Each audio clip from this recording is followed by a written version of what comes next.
जय हिंद दोस्तों, मैं जितेंद्र कुमार पटना बिहार से। आज पुनः बहुत दिन बाद आप लोगों से रूबरू होने का मौका मिल रहा है। काफ़ी दिनों से क्लासेस बंद थी, ऑनलाइन क्लासेस आप लोग की नहीं हो पा रही थी। इसका रीज़न था गर्मी। गर्मी कितनी चिलचिलाती धूप और कितनी गर्म हवाएं चल रही थी, इससे आप लोग भली भांति अवगत होंगे। तो इसी कारण बस आफ्टरनून में क्लास लेने में काफ़ी समस्याएं उत्पन्न हो रही थी, इसलिए आप लोग क्लासेस ऑफ था। लेकिन आज देखा जाए तो दिन कुछ नॉर्मल है, यानी पहले के मुकाबले कुछ कम है। तो मैंने सोचा कि चलिए आज पुनः आप लोगों से रूबरू होते हैं और आगे की चर्चाएं करते हैं। चलिए पुनः हम लोग आगे की ओर बढ़ते हैं, जो कि हम लोग पिछले क्लास में पढ़ रहे थे संविधान के पृष्ठभूमि के बारे में। संविधान निर्माण में जो पृष्ठभूमियाँ थी या अंग्रेजों के द्वारा जो भारत में अधिनियम पारित किए गए समय समय पे, काफ़ी उन अधिनियमों का भारत के ऊपर असर पड़ा। कुछ अच्छा भी, कुछ सकारात्मक भी, कुछ नकारात्मक भी। इन तमाम पहलुओं को हम लोग देखते और पढ़ते समझते चलेंगे, क्योंकि इसे एग्जामिनेशन में क्वेश्चन आते हैं। और जैसा कि आप सभी लोग जानते हैं, बिहार पुलिस का फॉर्म स्टार्ट हो चुका है फिलअप होना। तो जो भी इसके लिए एलिजिबल हैं लोग, उसको फिलअप कर लें और अच्छे से तैयारी करें और अपने लक्ष्य को प्राप्त करें। यही शुभकामना हमारी हमेशा आपके साथ रहेगी। और जहाँ तक मेरे से जो सपोर्ट हो पाएगा, मेरे से जो कोऑपरेशन हो पाएगा, हम सदैव तटस्थ होते हैं और हमेशा रहेंगे। आप लोग जिस तरह से जैसे भी याद कीजिएगा, अगर मेरे से होने लायक रहेगा, हम हमेशा आपके लिए तत्पर हैं। तो आइए देखते हैं भारतीय संविधान की पृष्ठभूमि। भारतीय संविधान निर्माण की पृष्ठभूमि को हम लोग देख रहे थे। हम लोग इससे पहले 1781 के अधिनियम तक पढ़ चुके थे। 1781 के अधिनियम तक पढ़ चुके थे। आज हमें प्रारंभ करना है 1784। 1784 में जो अधिनियम लाया गया अंग्रेजों के द्वारा, उस अधिनियम का नाम था पिट्स इंडिया एक्ट। जो 1784 में अधिनियम लाया गया, उस अधिनियम का नाम था पिट्स इंडिया एक्ट। अब पिट्स इंडिया एक्ट इसका क्यों नाम पड़ा? क्योंकि उसमें इंग्लैंड के जो वर्तमान प्रधानमंत्री थे, उसमें वर्तमान में जो इंग्लैंड में प्रधानमंत्री थे, उनका नाम था विलियम पिट नाम था। और इन्हीं के नाम पर पिट्स इंडिया एक्ट लाया गया। यानी अगर पूछा जाए कि पिट्स इंडिया एक्ट जो है किसके नाम पे पारित किया गया, तो उस समय वर्तमान जो वहां के पीएम थे, प्रधानमंत्री थे ब्रिटेन के, उन्हीं के नाम पे पिट्स इंडिया एक्ट लागू किया गया। और ये कब लागू किया गया? तो 1784 ईस्वी में लागू किया गया। आइए इस अधिनियम में कुछ विशेषताएं हैं, उन विशेषताओं के बारे में जानते हैं, जिससे एग्जामिनेशन में क्वेश्चन आते हैं। तो उन चीज़ों को समझने का हम लोग प्रयास करेंगे। तो पहली विशेषता है, इस अधिनियम के तहत ब्रिटिश संसद को ब्रिटिश कंपनी पर पूर्ण नियंत्रण स्थापित कर दिया। यानी ब्रिटिश संसद ने क्या कर दिया, जो ब्रिटिश कंपनी थी, ब्रिटिश क्राउन ऑफ इंडिया और ये ईस्ट इंडिया, आप लोग बीसीआई पढ़े होंगे, ईसीआई पढ़े होंगे, east India company, British India company. तो जो ब्रिटिश इंडिया कंपनी थी, उस पर पूर्ण रूप से किसका नियंत्रण हो गया? संसद का हो गया। पूर्ण रूप से संसद का नियंत्रण हो गया। और इसी नियंत्रण के परिणाम स्वरूप नियंत्रण को अच्छे से चलाने के लिए, संचालन करने के लिए एक संस्था बनाई गई। एक संस्था का निर्माण किया गया, जिस संस्था का नाम है बोर्ड ऑफ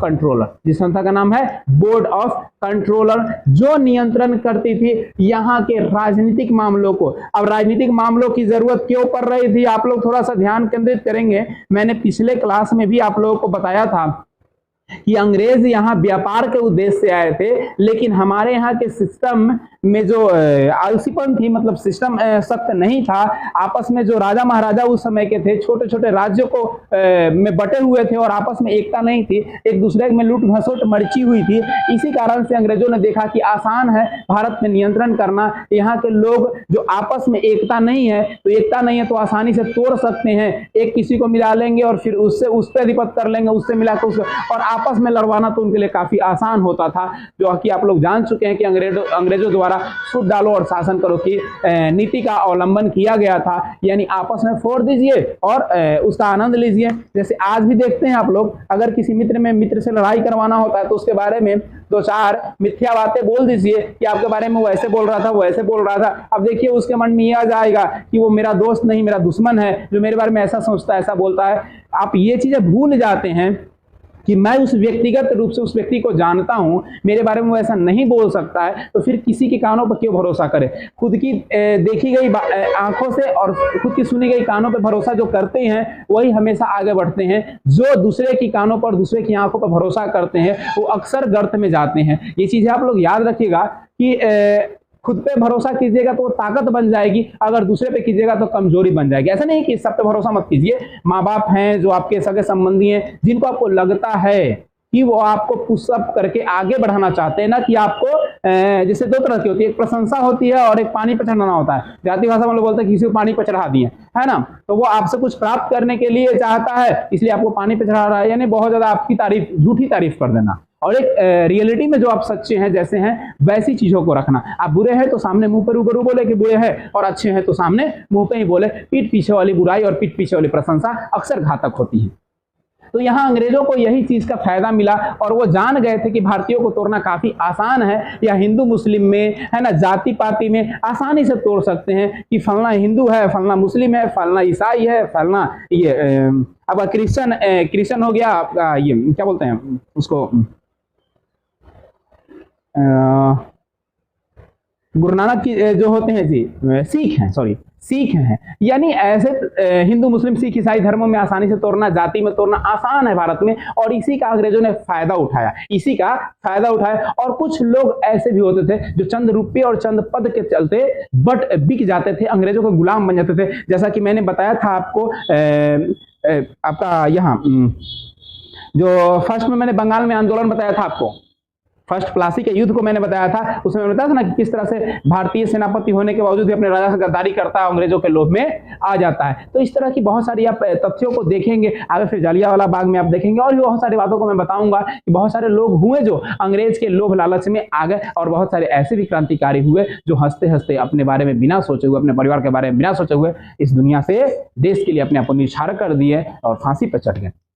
तो बोर्ड ऑफ कंट्रोल की स्थापना इसलिए किया गया ताकि राजनीतिक मामलों को, राजनीतिक जो मामले थे, यानी कैसे कहां पे कौन किसका चयन होगा, किस तरीके से यहां से हम वस्तुओं को लेके और वापस अपने देश में भेजेंगे, अपना साम्राज्य कैसे विस्तार कर सकते हैं, यानी राजनीति को चलाने के लिए रणनीति की होनी आवश्यकता होती है, आवश्यक होती है। और जब तक रणनीति नहीं बनाइएगा आप राजनीति नहीं कर सकते थे। मुखिया, वार्ड और जिला परिषद, पंचायत समिति, विधायक, एमपी, जिसका भी चुनाव होता है, पहले रणनीति तैयार होता है, कैसे कैसे कहाँ मेरा वोट बैंकर है, कैसे पैसा से आएगा लोग, या भाव से आएगा, सद्भाव से आएगा, किस तरीके से वहां से वोट आएगा, ये पूरी प्लानिंग की जाती है। तो वैसे ही अंग्रेजों द्वारा यहाँ पे रणनीति बनाने के लिए, राजनीति को करने के लिए एक संस्था का गठन किया गया, जिस संस्था का नाम हुआ बोर्ड ऑफ कंट्रोलर, जिसका नाम हुआ बोर्ड ऑफ कंट्रोलर। एक और संस्था होती है, बहुत सारे लोग जानते हैं कि बोर्ड ऑफ डायरेक्टर और बोर्ड ऑफ कंट्रोल की स्थापना 1784 के पिट्स इंडिया एक्ट में हुआ, लेकिन ये गलत है। अगर आपके मन मस्तिष्क में इस बातें चल रही होंगी तो मैं आपको क्लियर कर देता हूं कि अगर आपके मन में ये चल रहा है तो आप ये क्लियर कर लीजिए कि board of controller, only board of controller की स्थापना पिट्स इंडिया एक्ट में हुई थी। इससे पहले रेगुलेटिंग एक्ट में ही बोर्ड ऑफ डायरेक्टर की स्थापना हो चुकी थी, यानी बोर्ड ऑफ डायरेक्टर की स्थापना बहुत पहले हो चुकी थी। और इसमें जो राजनीतिक अस्थिरता अंग्रेजों को दिख रही थी, उसको ये सुनियोजित ढंग से अस्थायी रूप से चलाने के लिए, सिस्टम को फॉलो करने के लिए, चुस्त एंड दुरुस्त सिस्टम को बनाने के लिए बोर्ड ऑफ कंट्रोलर की स्थापना किया गया। क्योंकि बोर्ड ऑफ कंट्रोलर है जो राजनीतिक मामलों को देखता है, और बोर्ड ऑफ डायरेक्टर जो है वो आपको व्यापारिक मामलों को देखता है। बोर्ड ऑफ डायरेक्टर व्यापारिक मामलों को देखता है, जो कि बोर्ड ऑफ कंट्रोलर राजनीतिक मामलों को देखता है। इसमें कंफ्यूज मत होइएगा। कंट्रोल करना है, कंट्रोल करने के लिए राजनीतिक पार्टियां होती है, कैसे कैसे कंट्रोल, कहां कहां क्या करना है। तो कंट्रोलर बना है व्यापार से, व्यापार से यानी रणनीति से, यानी राजनीति से। तो कंट्रोल करने की क्षमता होगी आपका, आप नेता तभी बनिएगा। कैसे भीड़ को कंट्रोल करना है, कैसे लोगों को अपने पक्ष में करना है, यानी कंट्रोल करने की क्षमता आपके पास है, तो आप कंट्रोलर है। आप कंट्रोलर है तो आपकी राजनीतिक चीजों से है। याद रखिएगा, इस याद करने के मैंने ठीक बताया है ना। इस एक्ट के तहत भारत में जीता गया संपूर्ण क्षेत्र ब्रिटिश का हो जाएगा। इसकी दूसरी विशेषता ये अंग्रेजों को मिली कि भारत के क्षेत्र में जितना भी जीता गया क्षेत्र है भारत द्वारा, यानी भारत के सीमावर्ती है, भारत का मतलब जो सीमा के अंदर आते हैं, वो तमाम क्षेत्रों पर ब्रिटिश इंडिया का आधिपत्य हो जाएगा। बताइए, हमारे चंद्रगुप्त महाराज जी जाके कहा जाता है कि ये थी दहेज में लेके चले आए जी अफगानिस्तान, काबुल, कंधार को, और ये बेचारा ये अंग्रेज सब पे अधिकार कर लिया। सोचने वाली बात है ना। यानी जो भी दहेज में लेके वहां से आए, आप अपना तो ये था। देखिए मौर्य वंश तो अभी पढ़ाई नहीं, आप लोग हिस्ट्री को ड्रॉप कर दिए थे। हिस्ट्री जब पढ़ाएंगे मौर्य वंश तो बताएंगे मौर्य वंश का साम्राज्य कितना बड़ा था, है ना। वही अखंड भारत हमारा था, आज तो खंडित हो गया, उधर पाकिस्तान चला गया, उधर अफगानिस्तान चला गया, उधर आपका ये नेपाल चला गया, उधर आपका म्यांमार चला गया। ये सभी भारत में ही थे, ये सभी भारत में ही थे। मैं आपकी व्याख्या, इस चीज़ों का व्याख्या मैं आपको करूंगा, कब कब कौन अलग हुआ, क्यों अलग हुआ, किस कारणवश हुआ, ये सारी चर्चाएं मैं करूंगा। यहाँ सिर्फ आप लोग जान लीजिए कि जो पिट्स इंडिया एक्ट लागू हुआ, इस इंडिया एक्ट के तहत, इस इंडिया एक्ट के तहत आपको जो भी भारत में भारत का जितना सीमा क्षेत्र था या भारत में जिस पर आधिपत्य यानी भारत के अधिकार क्षेत्र में जो आता था वो सब पे इंग्लैंड यानी ब्रिटिश इंडिया कंपनी का अधिकार हो गया।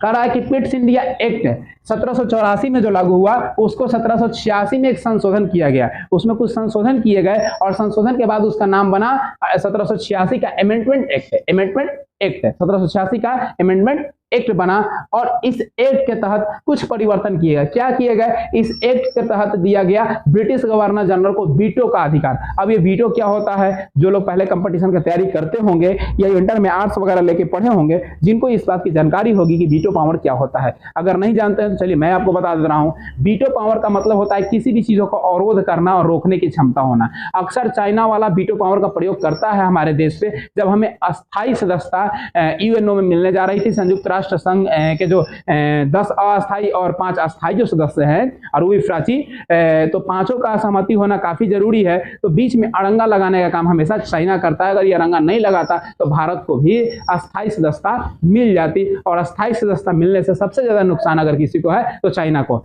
पाकिस्तान के पास तो कुछ है नहीं, भारतीय जाएगा तो थोपी थोपी मार के सबको मुंगा देगा, कुछ है नहीं, है ना, वो तो फकीर बेचारा है। लेकिन उसके गर्दन पे रख के बंदूक चलाने का काम करता है चाइना। यानी ओरिजिनल आपका अगर दुश्मन है, भारत का अगर कोई शत्रु है तो वह है चाइना। पाकिस्तान को सिर्फ दिखावटी मोहरे के रूप में, मतलब वो जितने आतंकवादी आते हैं ना उसका तो नेचर ही वही है। उसकी आकृति भी देख रहे हैं, कुत्ता की तरह देखिएगा, पाकिस्तान का मैप एकदम कुत्ता की तरह दिखता है ना, तो उसकी नेचर है ही वैसी वहाँ के आतंकवादियों की। वहाँ के जनता को नहीं करे, जनता तो जैसे भारत की जनता है वैसे वहाँ की भी जनता है। लेकिन वहाँ जो आतंकवादी हैं जो आए दिन यही चक्कर में रहते हैं कि भारत को और जम्मू कश्मीर को हम वापस ले लेंगे, तो ये उनका सपना है। हम बिहारी तो भाई चप्पल छोड़ते नहीं है, स्टेशन पर जाते हैं तो चप्पल छोड़ते हैं, चप्पल माथा पर रखते हैं। बताइए, ऐसे चप्पल में गोबर लगा रहा है, कुछ लगा रहा है, चप्पल सोचना होता है, चप्पल और जूता को बैग में बांध के मुर्ठाई रखते हैं हम लोग, है ना। आई जम्मू कश्मीर का ख्वाब देख रहा है ना। अगर बिहारी को पहुंचा दिया गया ना जम्मू कश्मीर के बॉर्डर पर, तो पता चलेगा क्या करेगा, गाय भैंस बांध के गोबर उबर ठोक ठाक के सब अधिकार कर लेगा, है ना। भारतीय को पहुंचा दिया जाए खाली अगर बिहारी को कि जाओ भाई तुमको पाकिस्तान कब्जा करना है, तो सब आरी काट काट के घुसा देगा ओकर खेत में। पाकिस्तान पहुंच जाएगा, आरी काटते गाय भैंस बांधते, है ना। गोबर अपन दीवार छोड़ कर दूसरा पर चिपका देगा, है ना, कहेगा हमरे है, यो हमरे है भाई, सब कब्जा कर लेगा। तो बिहारी भाई, एक बिहारी सब पे भारी है। तो आइए देखते हैं। तो इस तरह से 1786 में क्या किया गया कि वीटो पावर का अधिकार दिया गया गवर्नर जनरल को, यानी गवर्नर जनरल किसी भी कार्य को रोक सकता है, इतना उसके पास पावर होगा। जिसे चाइना भी कर रहा है ना, किसी भी चीज को यूएनओ में पास नहीं होता है, रोक देता है, अपना आधिपत्य दिखाता है। अधिक ताकत होने का कारण यही होता है, घमंड इंसान का जाता है। चाइना की अर्थव्यवस्था काफी मजबूत है और इकोनॉमी भी बहुत अच्छी है और अमीर भी है, पैसा भी है, ऐसा नहीं कर सकते हैं कि नहीं है। तो इस चीज का दुरुपयोग करता है, इस चीज का दुरुपयोग करता है, अपना पावर दिखाने का प्रयास करता है। देखिए, अब एक और बहुत महत्वपूर्ण प्रश्न यहां से निकल के आता है कि पहला ऐसा गवर्नर जनरल था जो भारत में नाराज हुआ और नाराज होने के बाद अपना पद त्याग करके चला गया वापस अपने देश। कौन है? तो आइए बताते हैं उसके बारे में। 1784 का जो पिट्स इंडिया एक्ट लागू हुआ था ना, उसके नियमों को देखकर, नियम कानून को देखकर काफी नाराजगी हुई और काफी नाराज हो गए। कौन हो गए भाई? तो वर्तमान गवर्नर जनरल। कौन था वर्तमान गवर्नर जनरल? तो वारेन हेस्टिंग्स थे। यानी 1784 के पिट्स इंडिया एक्ट में वर्तमान गवर्नर जनरल कौन थे? तो वारेन हेस्टिंग्स थे। और पिट्स इंडिया एक्ट के नियमों से ये काफी मतलब प्रसन्न नहीं हुए और इसी वजह से ये अपने पद को त्याग करके वापस लंदन चले गए। बोले कि हमें ये पद नहीं चाहिए, हम इस पद के इस्तीफा देते हैं, और वापस वो लंदन चले गए। तो पहले ऐसे गवर्नर जनरल थे जो अपने ही सरकार के नियमों से खुश ना होकर अपने पद को त्याग कर वापस चले गए। ऐसा थोड़ा कि अंग्रेजों ने सब वही किया है ना, सब खराबे था, ऐसा कुछ नहीं है। कुछ गवर्नर जनरल है जो काफी भारत में विकास का काम किए और भारतीयों को अच्छा, मतलब समझिए कि अच्छे तरीके से व्यवहार वगैरह किए हैं, काफी अच्छा परफॉर्मेंस उनका रहा है। और कुछ गवर्नर जनरल है जो शोषण करने के ही उद्देश्य से हैं।